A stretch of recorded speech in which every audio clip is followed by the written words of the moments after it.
বাইরে বেরোলে টাটার লরি, টাটার নুন, এগুলো তো আছেই, টাটার গাড়ি, টাটার কিন্তু এটার থেকেও বড় কথা আমাদের সময়ের জেনারেশন, যুবক যুবতী সবাই, যেমন অমিতাভ বচ্চন থেকে শুরু করে ফিল্ম স্টার থেকে শুরু করে যেমন একটা ক্রেজ ছিল, তেমন সেই ক্রেজটা কোথায় ফিকে হয়ে যেত যখন বলা হতো যে রতন টাটা কলকাতায় আসছে। তাহলে এমন একটা আইকনের আইকন সারা ভারতবর্ষের কাছে, যে এটা দেখিয়েছিল যে হিউম্যান বিইং কিরকম হতে হয়। এত বড় ইন্ডাস্ট্রিয়াল হওয়া সত্ত্বেও তার আত্মজীবনী সবাই আপনারা জানেন কতটা মাটির মানুষ তিনি ছিলেন।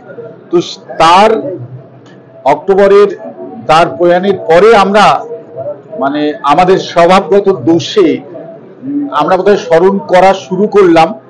উদ্যোগের জন্য মানসী রিসার্চ ফাউন্ডেশনকে অত্যন্ত আন্তরিক অভিনন্দন যে এই জীবনীকে স্মরণ করে বারবার অনুষ্ঠান হোক, এই জীবনকে স্মরণ করে অনেক বড় বড় রিসার্চ অ্যাক্টিভিটিস হোক, এই জীবনীকে সবার কাছে ছড়িয়ে দেওয়া হোক, অনুপ্রেরণা যেখানে জন্য আগামী দিনের মানুষ তৈরি করা, যান্ত্রিক মানুষের থেকেও মানবিক মানুষ তৈরি করার জন্য এই বই রতন টাটা আমাদের ভেতরে আরো অন্তর্নিহিতভাবে ঢুকে যাক, এই কামনাই করি।